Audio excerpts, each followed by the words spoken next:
Shalom saudaraku yang kekasih di dalam Tuhan kita Yesus Kristus. Selamat pagi, semangat pagi. Mari kita sambut berkat Allah di hari yang baru ini dengan penuh sukacita. Kita akan mengikuti ibadah renungan pagi kita di pagi hari ini. Tetapi sebelumnya mari kita akan menyanyikan satu lagu pujian dari buku Lagu Sion nomor 37. Lagu Sion nomor 37, Waktu Pagi Ya Tuhanku.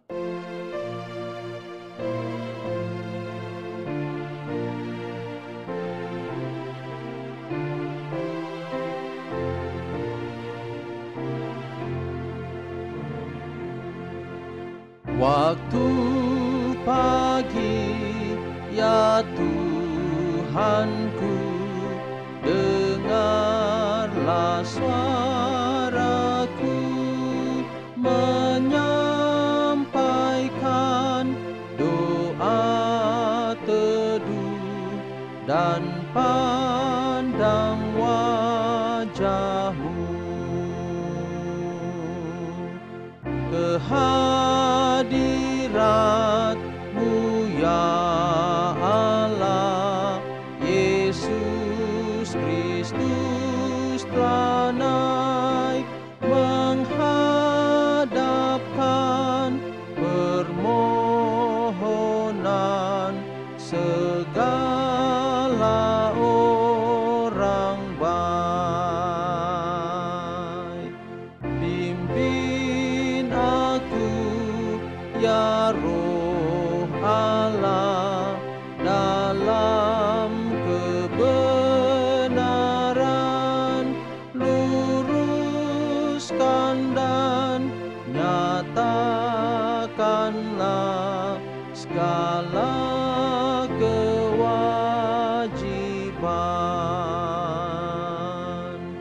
Yang kasih dan takut Tuhan beroleh rahmat-Nya, diberikannya perlindungan dalam pimpinannya. Mari kita berdoa. Ya Tuhan Allah Bapa kami di dalam kerajaan sorga, terima kasih untuk perlindungan Tuhan yang ajaib sepanjang malam dalam tidur kami, hingga kami boleh bangun di pagi hari ini dengan penuh sukacita. Kami akan mengikuti ibadah pada saat ini.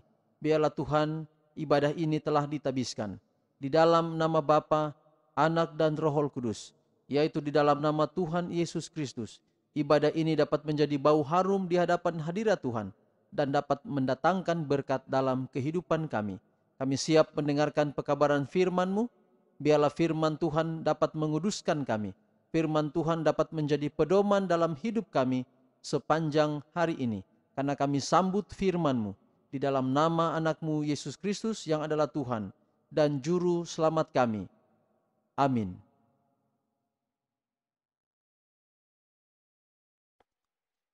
Renungan kita di hari ini dengan judul Masa Pencobaan. Masa pencobaan. Tetapi pohon pengetahuan tentang yang baik dan yang jahat itu, janganlah kau makan buahnya, sebab pada hari engkau memakannya, pastilah engkau mati. Kejadian 2 ayat 17. Sekali lagi, tetapi pohon pengetahuan tentang yang baik dan yang jahat itu, janganlah kau makan buahnya, sebab pada hari engkau memakannya, pastilah engkau mati. Kejadian 2 ayat 17. Hukum Allah adalah sama sucinya seperti Allah sendiri. Itu adalah satu pernyataan kehendaknya, satu pernyataan tertulis dari tabiatnya, pernyataan dari kasih dan hikmat ilahi. Keselarasan alam semesta ini bergantung atas penurutan yang sempurna dari segala makhluk, dari segala sesuatu, baik benda hidup atau benda mati, terhadap hukum khalik itu. Tuhan telah menetapkan undang-undang bagi pemerintahan, bukan saja bagi makhluk-makhluk hidup, tetapi juga bagi seluruh kegiatan dalam alam ini. Kepada manusia, makhluk ciptaan yang paling mulia, Allah telah memberikan kuasa untuk mengerti akan tuntutan-tuntutannya, mengerti akan keadilan serta kebajikan hukumnya. Dan tuntutan yang suci daripada hukum itu terhadap dirinya, dan dari manusia dituntut penurutan yang tetap. Sebagaimana halnya malaikat-malaikat, penghuni Eden pun ditempatkan dalam masa pencobaan. Kebahagiaan mereka hanya dapat dipertahankan dengan syarat kesetiaan terhadap undang-undang khalik itu. Mereka dapat menurut dan hidup atau melanggar dan binasa. Tuhan telah menjadikan mereka sebagai penerima berkat-berkat-Nya yang limpah. Tetapi kalau mereka melanggar kehendak-Nya, Ia yang tidak membiarkan malaikat-malaikat yang berbuat dosa itu, tidak juga dapat membiarkan mereka begitu saja. Pelanggaran akan meniadakan pemberian-pemberiannya dan mendatangkan kepada mereka penderitaan dan kebinasaan. Malaikat-malaikat mengamarkan mereka supaya selalu waspada terhadap tipu daya iblis, karena usahanya untuk menjerat mereka tidak pernah mengenal lelah. Selagi mereka taat kepada Allah, si jahat itu tidak akan dapat membinasakan mereka. Karena bila perlu, setiap malaikat di surga akan disuruh untuk menolong mereka. Jikalau mereka tetap menolak bujukannya yang pertama, mereka akan selamat sama seperti pesuruh-pesuruh surga itu.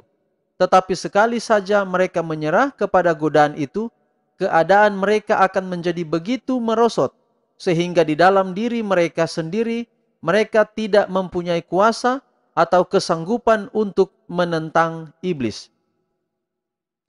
Pohon pengetahuan baik dan jahat telah dijadikan sebagai satu ujian penurutan serta kasih mereka kepada Tuhan. Tuhan telah melihat bahwa tepatlah untuk menghadapkan kepada mereka hanya satu larangan saja terhadap penggunaan segala sesuatu yang ada di dalam taman itu. Tetapi jikalau mereka melanggar kehendak-Nya di dalam hal yang tertentu ini, mereka akan mendatangkan ke atas diri mereka kesalahan daripada pelanggaran itu. Iblis tidak dapat terus-menerus mencobai mereka. Ia dapat menggoda mereka hanya melalui pohon yang dilarang itu. Kalau mereka berani mencoba untuk menyelidiki keadaan pohon itu, mereka akan terbuka kepada muslihatnya. Mereka dinasihati supaya memperhatikan dengan saksama amaran yang diberikan Tuhan kepada mereka dan untuk merasa puas dengan petunjuk yang telah diberikannya dengan sepatutnya. Saudaraku yang kekasih, pelajaran kita pada pagi hari ini menyatakan bahwa hukum itu adalah bagian daripada di mana kita seperti ada di dalam masa pencobaan. Sekali lagi, kalau kita katakan hukum itu sebagai sesuatu untuk mencobai kita atau manusia, maka jangan kita dulu memikirkan hal yang negatif tentang hukum itu. Sekali lagi, hukum itu adalah merupakan bagian di mana kita ada dalam satu masa pencobaan. Tetapi tujuan daripada hal itu adalah agar memurnikan kita. Apakah kita menurut Tuhan itu oleh karena kita terpaksa atau karena memang sukarela. Itu poin yang pertama dari renungan kita. Dan kita sudah pelajari pada pelajaran kita yang lalu bahwa menuruti hukum atau menurut Allah itu jangan terpaksa. Harus sukarela kita mengikuti semua petunjuk Tuhan. Karena peraturan Tuhan, hukum Taurat itu adalah untuk kebaikan kita. Mendatangkan kebaikan di dalam kehidupan kita. Jadi poin pertama kelihatan memang seperti negatif. Bahwa hukum itu seperti membawa kita ke dalam satu masa di mana kita diuji. Tapi intinya di poin pertama adalah bahwa hukum itu diberikan walau kita mungkin menganggap bahwa itu adalah bagian dari ujian, tetapi justru tujuannya adalah untuk memurnikan kita. Yang kedua bahwa sedangkan Adam dan Hawa adalah manusia yang pertama, mereka masih ada di dalam kesucian tanpa dosa pun mereka jatuh. Apalagi kita sekarang ini. Itulah sebabnya, saudara-saudara, ketika hukum itu telah dilanggar, maka tidak akan ada jalan kembali ke situ, kecuali melalui kematian Yesus Kristus. Mungkin kita akan pelajari di pelajaran kita selanjutnya nanti, tetapi poin pertama di sini yaitu bahwa 10 hukum diletakkan agar supaya sebagai ujian kepada kita. Tujuannya bukan untuk menekan, bukan untuk membuat kita tertekan di dalam dosa, tetapi hukum itu diberikan agar kita belajar untuk mencintai, menuruti Allah itu dengan disertai atau didasari pada rasa cinta. Lalu poin yang kedua adalah hanya oleh karena Yesus Kristus yang akan menolong kita, kita akan diselamatkan. Kalau hanya melihat hukum, hukum itu terus akan menjadi satu beban kepada kita. Kalau kita lihat hukum ada dosa, kalau kita lihat hukum ada dosa. Tetapi di sana ada Yesus, sehingga Yesus mengangkat hukum itu sebagai bagian bukan daripada sesuatu yang harus kita takuti. Tapi kalau kita mencintai Dia, kita pasti akan menuruti hukum-hukumnya itu dengan penuh kasih, dengan penuh cinta. Sekali lagi, tadi renungan pagi kita katakan bahwa hukum itu kudus, sama seperti Allah itu kudus. Artinya bahwa kalau kita mencintai hukum, menuruti Tuhan dengan sepenuh hati, maka ada cinta yang tumbuh di dalam kehidupan kita. Tuhan memberkati kita sepanjang hari ini melalui firman Tuhan yang kita pelajari pada pagi hari ini. Mari kita tunduk kepala dan kita berdoa.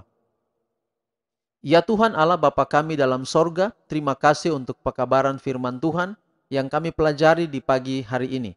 Kiranya dapat menjadi berkat dalam kehidupan kami dan akan menjadi satu pedoman bahwa walau seakan hukum itu menjadi satu ujian bagi kami, tetapi biarlah itu memurnikan tabiat kami. Apakah kami menurut hukum karena terpaksa atau karena mencintai Tuhan. Dan pada akhirnya ketika hukum itu diletakkan, banyak kekurangan ada pada kami.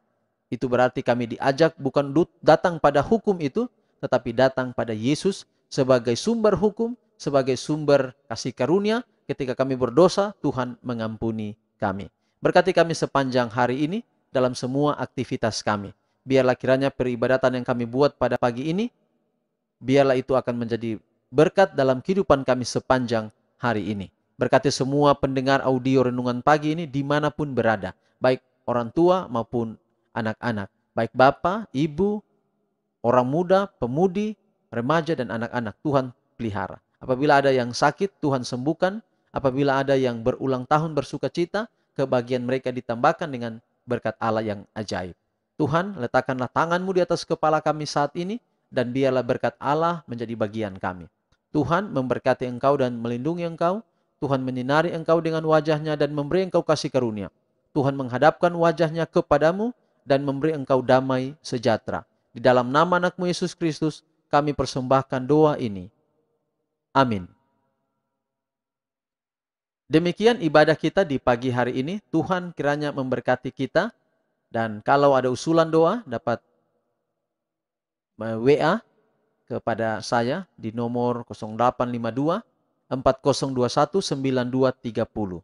Sekali lagi, 0852 4021 9230. Tuhan berkati kita sekali lagi. Shalom.